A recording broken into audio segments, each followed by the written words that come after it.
अस्सलाम वालेकुम नाज़रीन। आज़ाद जम्मू कश्मीर में 25 जुलाई को आम इंतखाबात हो रहे हैं, जहाँ पे कश्मीरी अवाम जो आज़ाद कश्मीर ख़ित्ते में रहते हैं वो अपनी सियासी क़यादत का, सियासी हुकूमत का इंतखाब करेंगे। और ये इंतखाबात बड़े आज़ादाना माहौल में हो रहे हैं और तमाम जो कश्मीर की सियासी जमातें हैं उनको मुकम्मल आज़ादी है इन इलेक्शन में हिस्सा लेने के लिए। इसके साथ साथ जो पाकिस्तान की बड़ी 3 जमातें हैं उन्होंने भी अपने आज़ाद कश्मीर विंग जो हैं वो कुछ अर्सा पहले पिछले इंतखाबात और उससे पिछले इंतखाबात में भी कायम किए हुए थे। पाकिस्तान पीपल्स पार्टी ने तो बहुत पहले आज़ाद कश्मीर में अपनी पार्टी का क़याम जो है वो किया था और उनकी क़यादत इलेक्शन में हिस्से ले रही थी। एक ज़माने में पाकिस्तान मुस्लिम लीग नून जो है वो मुस्लिम कॉन्फ्रेंस को सपोर्ट किया करती थी, लेकिन फिर बाद में मुस्लिम लीग नून जो है वो कायम हुई आज़ाद कश्मीर में और पाकिस्तान तहरीक इंसाफ ने भी अपना जो विंग है आज़ाद कश्मीर का वो कायम किया। तो इस इलेक्शन में तीनों बड़ी जमातें जो पाकिस्तान की हैं वो तीनों जो है वहाँ पे इलेक्शन में हिस्सा ले रही हैं और उनके कैंडिडेट जो हैं वो तमाम हलकों में हिस्सा ले रहे हैं। ये 45 हलकों में इंतखाबात होना है, जिसमें पाकिस्तान पीपल्स पार्टी की जो इंतखाबी मुहिम है उसको बिलावल भुट्टो जरदारी साहब लीड कर रहे थे, लेकिन फिर वो अचानक अपनी ये कैंपेन छोड़कर अमेरिका रवाना हो गए। पाकिस्तान मुस्लिम लीग नून की जो इंतखाबी मुहिम है उसकी क़यादत जो है मरीम नवाज़ साहिबा कर रही हैं और वो मुसलसल आज़ाद कश्मीर में हर डिस्ट्रिक्ट में जाकर वो अपने इंतखाबी जो जलसे हैं वो मुनक़द कर रही हैं। और इन जलसों के नतीजे में जो पाकिस्तान मुस्लिम लीग नून के वर्कर्स के अंदर एक मायूसी सी देखी जा रही थी, वो दोबारा वर्कर्स जो हैं वो अब चार्ज हुए हैं और बड़े एक्टिव नज़र आ रहे हैं। तो जो 25 जुलाई को इंतखाब होने हैं तो लगता ही है कि जो इंतखाबी मुहिम मरीम नवाज़ जो चला रही हैं उसका कुछ असरात जो हैं कि हमें इंतखाबी नताइज के ऊपर भी नज़र आएंगे जितना कारकुनों को उन्होंने एक्टिव किया है। तीसरी पार्टी पाकिस्तान तहरीक इंसाफ है, इसने भी अपने कैंडिडेट तमाम हलकों के अंदर खड़े किए हुए हैं और इनकी इंतखाबी मुहिम की क़यादत जो है वो जो वज़ीर हैं कश्मीर अफेयर्स के गंडापुर साहब वो कर रहे हैं, लेकिन उनकी इंतखाबी मुहिम इतनी मौसर नहीं है। लेकिन अगर माजी के तमाम इंतखाबात का जायज़ा लिया जाए आज़ाद कश्मीर के, तो क्योंकि आज़ाद कश्मीर की सियासत भी और उनकी हुकूमत भी और उनके जो तरक्याती फ़ंड है उसका ताल्लुक़ किसी न किसी तौर के ऊपर वफाकी हुकूमत के जो फ़ंड्स होते हैं उनके साथ मुंसलिक होता है। अगरचे आइनी तरमीम गुज़श्ता दौरे हुकूमत में जो की गई थी उसके नतीजे में आज़ाद कश्मीर की हुकूमत को भी माली मामलात के अंदर कुछ खुद मुख्तारी दी गई है और उसके बड़े मुस्बत असरात भी मुरतब हुए आज़ाद कश्मीर के बजट के हवाले से कि पहले जहाँ पे 10 से 15 या 20 अरब रुपए का बजट सिर्फ होता था आज़ाद कश्मीर का, तो अभी जो गुज़श्ता बजट पेश किया गया आखिरी आज़ाद कश्मीर हुकूमत ने, तो वो उसका हुजम जो है वो 120 अरब से तजावज़ कर चुका था। तो ये मामलात भी यकीनन असरअंदाज होते हैं आज़ाद कश्मीर की सियासत के ऊपर। लेकिन माजी के अगर हम तजर्बात को देखें तो पाकिस्तान में इस्लामाबाद में जिस जमात की हुकूमत होती है उसी की हुकूमत जो है इंतखाबात के नतीजे में आज़ाद कश्मीर में भी कायम होती है। तो इसके असूल के तहत अगर देखा जाए और हालात का जायज़ा लिया आज़ाद कश्मीर में, तो इस वक्त भी बज़ाहिर ये दिखाई देता है अगरचे PTI की इंतखाबी मुहिम इतनी मौसर नहीं है।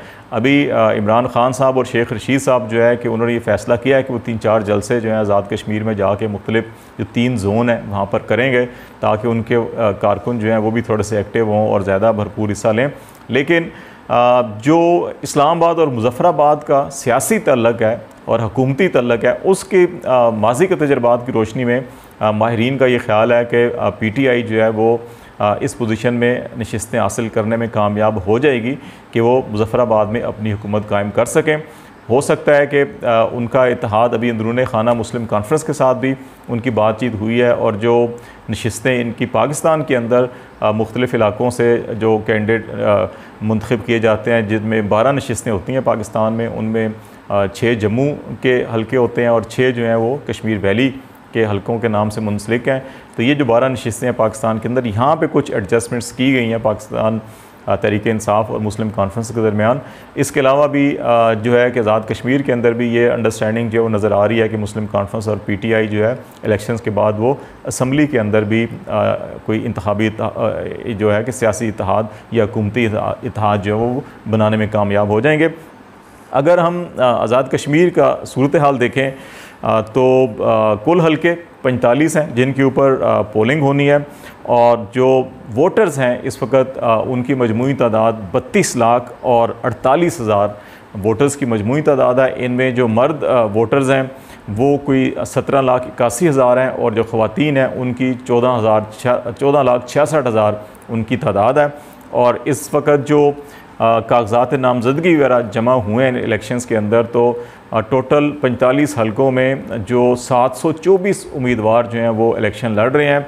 और इसमें जो आज़ाद जम्मू कश्मीर की जो मैंने 45 सीटें बताई हैं, इनमें से आज़ाद कश्मीर में 33 हलके हैं, जो 3 डिवीज़न हैं। अभी हम उनको भी बताएंगे आपको कि एक एक डिवीज़न में कितने डिस्ट्रिक्ट्स हैं और उसके अंदर हर डिस्ट्रिक्ट के अंदर कितने कितने हलके हैं।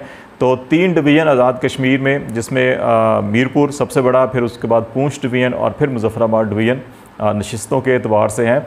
तो इनमें 33 हलके हैं मजमूई जहाँ पे इलेक्शन होना है, और 12 हलके जो नशिस्तें हैं वो जिसको जम्मू और कश्मीर के जो महाजरीन पाकिस्तान में मुकीम है उनके लिए 12 नशिस्तें मुंतखब की गई हैं। 6 जो हैं वो जो जम्मू के हलके हैं उनके लिए, और 6 जो कश्मीर वैली है उनके हलकों के लिए है। और इस तरह से मजमूई ये 45 हलके हैं जिनके ऊपर वोट होंगे।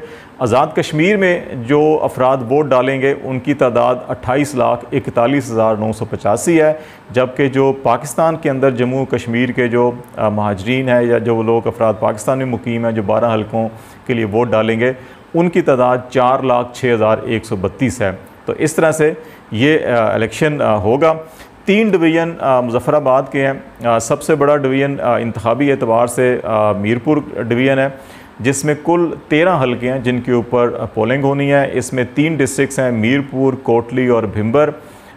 सबसे ज़्यादा नशिस्तें कोटली डिस्ट्रिक्ट में 6 हलके हैं, मीरपुर में 4 हलके और भिम्बर में 3 हलके हैं। और यहाँ पे जो मीरपुर डिवीज़न में वोट की तादाद है वो सबसे ज़्यादा है तीनों डिवीज़न में। 11,75,711 अफराद जो है यहाँ पे वोट डालेंगे। इसके बाद पूंछ डिवीज़न है जिसमें 4 डिस्ट्रिक्ट्स हैं, और इन 4 डिस्ट्रिक्ट्स में 11 हलके हैं जिनके ऊपर पोलिंग होनी है। और यहाँ पर जो मजमूई वोटर्स की तादाद है वो 10,07,919 है। और इसमें जो पूंछ डिवीज़न के अंदर 4 डिस्ट्रिक्ट्स हैं, उनमें बाग का एक डिस्ट्रिक्ट है, फिर हवेली है, पूंछ है और सदनोती है। बाग में 3 हलके, हवेली का 1 हलका, पूंछ के 5 हलके और सदनोती के 2 हलके हैं जहाँ पर इलेक्शन होना है। और फिर मुजफ्फराबाद डिवीज़न जो कैपिटल है आज़ाद जम्मू कश्मीर का, लेकिन नशिस्तों के एतबार से और वोट के इंतखाब से हवाले से ये सबसे छोटा डिवीज़न है। इसमें 9 नशिस्तें हैं, 9 हलके हैं जहाँ पर इलेक्शन होना है। और ये 2 डिस्ट्रिक्ट्स हैं यहाँ पे, डिस्ट्रिक्ट मुजफ्फराबाद और जो नीलम डिस्ट्रिक्ट्स है वो भी इसके साथ मुंसलिक है। और इसमें अगर 9 हलके में वोटर्स की तादाद देखी जाए तो 6,58,355 वोटर्स जो हैं अपना वोट इस्तेमाल करेंगे। और डिस्ट्रिक्ट नीलम के अंदर 2 हलके हैं और मुजफ्फराबाद डिस्ट्रिक्ट के अंदर 7 हलके हैं जिनके ऊपर इलेक्शन होना है। और ये इलेक्शन इस हवाले से बड़ा अहमियत का हामिल है क्योंकि हम हमेशा जो इंडियन मकबूजा कश्मीर है, इंडिया के ज़ेर तसल्लुत में है, वहाँ पे जब भी इलेक्शन करवाया गया तो आलमी बरादरी ने उसको एक इलेक्शन ड्रामा करार दिया, क्योंकि वहाँ पे मुतअद्दिद सियासी जमातों के ऊपर पाबंदी है। मुतअद्दिद सियासी कायदीन जो हुर्रियत रहनुमा है वो तमाम के तमाम कैद बंद की सूबतें बर्दाश्त करते हैं, और जब भी इलेक्शन हुआ उनको इलेक्शन लड़ने की इजाज़त नहीं दी जाती। और फिर वहाँ पे जो कठपुतली हुकूमत होती है और एक बड़ी अजीब व गरीब सा सेटअप बनाया जाता है। लेकिन आज़ाद जम्मू कश्मीर के अंदर जो है कि तमाम सियासी जमातों को मुकम्मल आज़ादी होती है, वो इलेक्शन लड़ते हैं। 3 बड़ी जमातों का मैंने तज़किरा किया, लेकिन मुस्लिम कॉन्फ्रेंस और जम्मू कश्मीर पीपल्स पार्टी जो है वो भी 2 जमातें हैं जो इलेक्शन में हिस्सा ले रही हैं। और मुस्लिम कॉन्फ्रेंस ने माजी में भी चाहे ज़िया-उल-हक़ का दौर हो और नून लीग के जो 90 के अदवार हैं उनमें भी मुस्लिम कॉन्फ्रेंस की हुकूमत हुआ करती थी, और उस वक़्त नून लीग, पाकिस्तान मुस्लिम लीग नून जो है मुस्लिम कॉन्फ्रेंस को सपोर्ट किया करती थी। और फिर जो मुशर्रफ दौरे हुकूमत में इंतखाबात हुए आज़ाद जम्मू कश्मीर में, उस वक़्त भी इधर से पाकिस्तान की साइड से जो सियासी जमातें थी उन्होंने अपनी शाखें वहाँ पे कायम नहीं की थी। और मुशर्रफ दौरे हुकूमत में भी मुस्लिम कॉन्फ्रेंस को सपोर्ट किया जाता था, तो मुस्लिम कॉन्फ्रेंस की हुकूमत कायम हुई थी। लेकिन जो 2011 के इंतखाबात हुए थे उस वक़्त पाकिस्तान पीपल्स पार्टी की हुकूमत थी यहाँ पर, और पाकिस्तान पीपल्स पार्टी की जो आज़ाद कश्मीर शाख है वो 80-90 की दहाई में भी कायम थी। इसलिए जब 90 की दहाई के इंतखाबात में भी पाकिस्तान पीपल्स पार्टी के 2 दफ़ा उम्मीदवार वहाँ पे वज़ीर आज़म रहे, जिसमें बैरिस्टर सुल्तान महमूद और राठौर साहब जो हैं कि वो भी प्राइम मिनिस्टर रहे थे। अभी बैरिस्टर सुल्तान महमूद जो हैं वो PTI के कैंडिडेट हैं और वज़ारत उज़्मा के उम्मीदवार हैं, और दूसरे उनके सरदार इलियास तनवीर हैं, वो भी कैंडिडेट हैं वज़ारत उज़्मा के, और दोनों के जो दोनों धड़े हैं वो बड़े एक्टिव भरपूर जो है कि वो सियासी कैंपेन चला रहे हैं। लेकिन बदकिस्मती से ये सियासी जमात की PTI की तहरीक जो है कैंपेन के साथ साथ एक दूसरे ग्रुपों के ख़िलाफ़ भी कैंपेन चला रहे हैं, जिसके कुछ हलकों के अंदर नुकसान भी हो सकता है पीपल्स पार्टी को नशिस्तों के हवाले से। तो इसको इलेक्शन से पहले PTI की क़यादत को देखना होगा कि अगर कुछ हलके उनके हाथ से शायद निकल रहे हों तो उनको कैसे रीगेन किया जा सकता है। टिकटों की तकसीम के अंदर कुछ वहाँ पे गलत फ़ैसले हुए, तो जहाँ पे दो ग्रुप हों और दोनों की सिमत अलग हो तो वहाँ पे नताइज के ऊपर मनफी असरात मुरतब हो सकते हैं।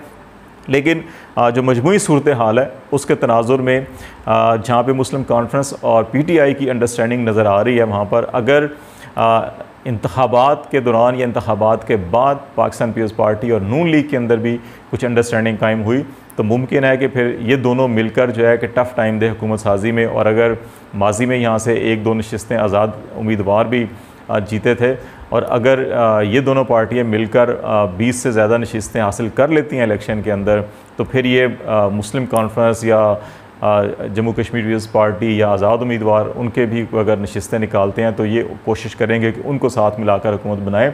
लेकिन अभी तक जो बज़ाहिर नज़र आ रहा है मुस्लिम कॉन्फ्रेंस का जो PTI की तरफ है, और PTI की जो इस वक्त सूरत हाल है, अगरचे उनकी सियासी कैंपेन के अंदर दरारें नज़र आ रही हैं दोनों ग्रुपों के अंदर, लेकिन इसके बावजूद उम्मीद ये की जा रही है कि शेख रशीद और इमरान खान साहब ये जलसे करेंगे। और शेख रशीद अगर, क्योंकि वो कश्मीरी भी हैं और वो कश्मीरी पॉलिटिक्स को समझते भी हैं, और वो कश्मीरी पॉलिटिक्स को और कारकुनों को और आवाम को कैसे मोटिवेट करना है, कैसे उनको उनके जज्बात को गरमाना है, वो फ़न भी उनके पास है। अगर ये जो इलेक्शन के आखिरी दिनों के अंदर अगर ये मुख्तलिफ़ डिस्ट्रिक्स में ये रैलीज़ या जलसे करते हैं और ये दोबारा कारकुनों के अंदर एक रूह फूंकते हैं, तो उसके नताइज जो हैं कि वो इलेक्शन रिज़ल्ट में वाज़े नज़र आ सकते हैं। लेकिन सियासत है, इलेक्शंस हैं, कुछ भी हो सकता है। माजी के नताइज को और तजर्बात को सामने रखा जाए तो उसमें बज़ाहिर ये नज़र आता है कि PTI जो है वो इस इलेक्शन में कामयाब होगी। लेकिन जिस तरीके से, जिस अंदाज़ में पाकिस्तान मुस्लिम लीग नून की मरीम नवाज़ जो है कैंपेन शुरू कर रही हैं और जिस तरह से लोगों को इकट्ठा कर रही हैं, मोटिवेट कर रही हैं, एक्टिव कर रही हैं और चार्ज किया हुआ है जिस तरह से उन्होंने अपने कारकुनों को, तो यकीनन उसके असरात जो हैं इंतखाबी नताइज पर भी नज़र आएंगे। और अभी देखना होगा कि जो इस वक्त सियासी माहौल के अंदर जो आज़ाद कश्मीर के इंतखाबी मैदान के अंदर जो गर्मी है, उसके असरात जो है वो पार्लियामेंट और ऐवान बाला सेनेट के अंदर भी देखे गए हैं। जब रज़ा रब्बानी ने अमीन गंडापुर के बाद रिमास भी उस पार्टी के हवाले से उनके ऊपर जो है कि बड़ी सख्त जो है तनकीद की और एक एहतजाज और हंगामा राई जो है वो देखने में आई सेनेट के अंदर। तो हमें दुआ भी करनी चाहिए और उम्मीद भी करनी चाहिए जो सियासी अमल है, पार्लिमानी अमल है, ये बड़ा पुरअमन तरीके से हो, इंतखाबात हों पुरअमन तरीके से हों, हर शख्स जो है कि जो वोटर है वो अपना हक़ राय इस्तेमाल करे आज़ादाना तरीके से, और फिर जो भी उसका नतीजा हो उसको कबूल किया जाए। हमारे माजी में ये भी बदकिस्मती रही है कि पाकिस्तान के अंदर तमाम इलेक्शन में जो भी हारने वाला है वो नताइज कबूल नहीं करता। अभी भी आज़ाद कश्मीर के इलेक्शंस के हवाले से जो अपोजिशन जमातें हैं, पाकिस्तान पीपल्स पार्टी और बिलखसूस जो नून लीग है, वो काफ़ी ये कैंपेन चला रही है जी कि इलेक्शन चोरी हो सकता है, हम इसके ऊपर रखवाली करेंगे और बहुत सी बातें की जा रही हैं। लेकिन अगर 2016 का इलेक्शन देखा जाए, मैंने ख़ुद मुज़फ़्फ़राबाद में और इस इलाके में नीलम वैली में और झेलम वैली में इस इलेक्शन को कवर किया था। उस वक़्त ख़ुद जो है इनके जो प्राइम मिनिस्टर हैं इस वक्त, उनसे हमारी जब गुफ्तगू होती थी तो वो कहते थे जी कि हम जो है कि वो कुछ 12 से 15 नशिस्तें जो हैं कि बमुश्किल हम जीतेंगे, लेकिन जब रिज़ल्ट आया तो वो 30 से ज़्यादा नशिस्तें जीत गए थे। तो उस वक़्त वो ख़ुद भी हैरान थे कि ये क्या हुआ। तो आवाम का है, यकीनन हर इलेक्शन के अंदर कुछ ऐसे अवामिल भी होते हैं जो किसी न किसी धड़े को सपोर्ट करते हैं। तो अब ये देखना होगा कि वो सारे अवामिल मिलकर जो है कि क्या नताइज मुरतब करते हैं। लेकिन दुआ गो हैं कि पुरअमन इलेक्शन हो, उसके नताइज जो है वो सारे कबूल करें और जो भी हुकूमत आज़ाद कश्मीर में कायम हो वो आवाम की तरक्की और खुशहाली पर फोकस करे। हम इस इलेक्शन के हवाले से 2-3 और बड़े अहम इंटरेस्टिंग पहलू हैं आज़ाद कश्मीर की सियासत के, तो हम कोशिश करेंगे इलेक्शन से पहले 1-2 और भी प्रोग्राम करें। आज तक के लिए इतना, इजाज़त दीजिए। अल्लाह हाफ़िज़।